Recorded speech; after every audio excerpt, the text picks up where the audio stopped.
নমস্কার বন্ধুরা and happy new year. আশা করি সবাই খুব ভালো আছো।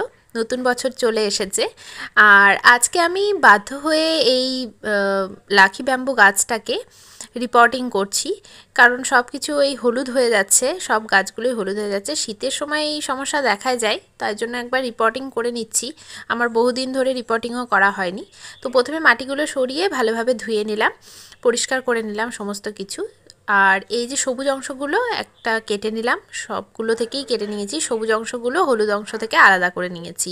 হলুদ অংশগুলো যদি ফাঙ্গাস অ্যাটাক হয়ে গেছে, তো তার জন্য ভয়ে আমি এইটা করলাম।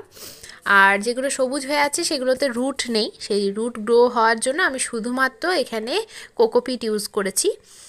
কোকোপিটের মধ্যেই বসিয়ে দিলাম, তারপরে ভালোভাবে জল দিয়ে দিলাম। পরবর্তী ভিডিও আমার এর পরেরটাতে আসবে, পার্ট 2-তে। ভিডিওটি দেখার জন্য ধন্যবাদ।